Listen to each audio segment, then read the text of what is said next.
नमस्कार, आप देख रहे हैं खबर मध्य प्रदेश और मैं हूं आपके साथ प्रियांशु शर्मा। ये रुख करते हैं आज की प्रमुख खबरों पर।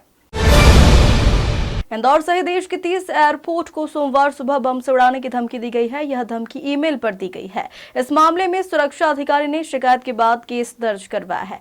पुलिस के मुताबिक इंदौर एयरपोर्ट के सुरक्षा अधिकारी सुरेंद्र सिंह ने शिकायत करते हुए कहा कि सोमवार को अज्ञात मेल आईडी से मेल किया गया है, जिसमें विमान और एयरपोर्ट को बम से उड़ाने की धमकी दी गई है।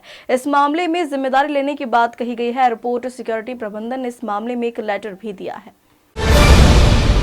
खंडवा रेलवे जंक्शन पर मंगलवार सुबह करीब 8 बजे खंडवा इटारसी ट्रैक पर मालगाड़ी के 5 डिब्बे इंजन से अलग होने के बाद पटरी से उतर गए हैं। ट्रैक पर पीछे की ओर करीब 250 मीटर तक लुढ़कने के दौरान डिब्बे OHE लाइन के पोल से टकरा गए हैं, जिससे कई पोल क्षतिग्रस्त हो गए हैं। इससे विद्युत आपूर्ति ठप हो गई है।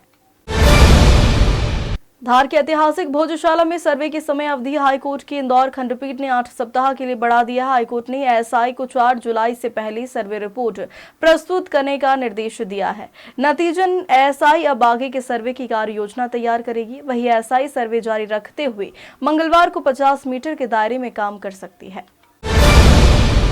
मध्य प्रदेश में हाई स्कूल का रिजल्ट पिछले 6 सालों में सबसे खराब रहा है। इस बार 42% परीक्षार्थी फेल हो गए।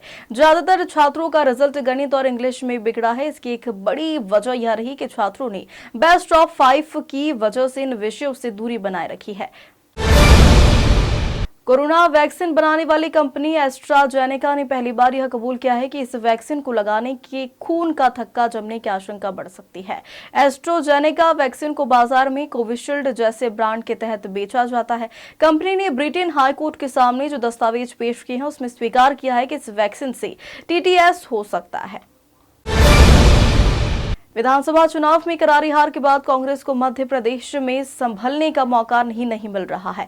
पार्टी के पूर्व अध्यक्ष राहुल गांधी के प्रदेश में दौरे से ठीक एक दिन पहले पार्टी को फिर करारा झटका लगा है। इंदौर लोकसभा से कांग्रेस प्रत्याशी अक्षय कांति बम के नाम वापस लेने से अब वहां पार्टी चुनाव मैदान से बाहर हो गई है। यह स्थिति प्रदेश में पहली बार बनी है। राहुल गांधी भिंड में सभा को संबोधित करने के लिए आ रहे हैं।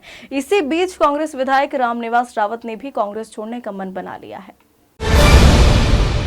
कर्नाटक में जनता दल के सांसद प्रज्वल रेवन्ना पर महिलाओं के साथ यौन उत्पीड़न के मामले में केंद्रीय गृह मंत्री अमित शाह ने बड़ा बयान दिया है। उन्होंने कहा कि प्रज्वल रेवन्ना के बारे में जो चल रहा है वो बिल्कुल आघातजनक है और इस मामले में भाजपा का रुख बिल्कुल साफ है कि हम देश की मातृशक्ति के साथ खड़े हैं।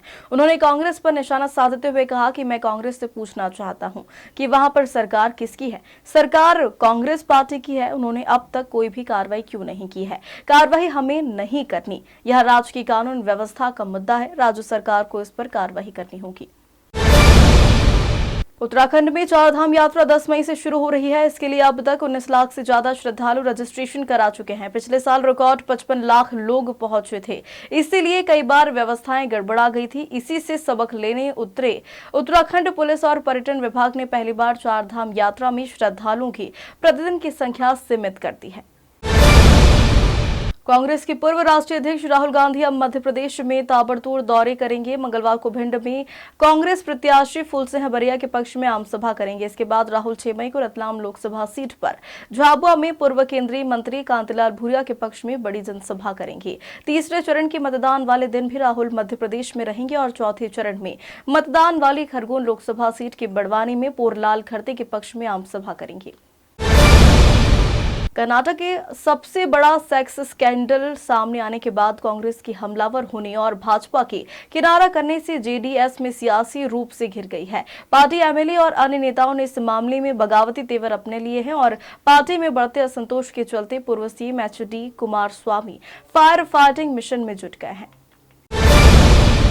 प्रमुख खबरों में फिलहाल इतना ही। बने रहिए खबर मध्य प्रदेश के साथ।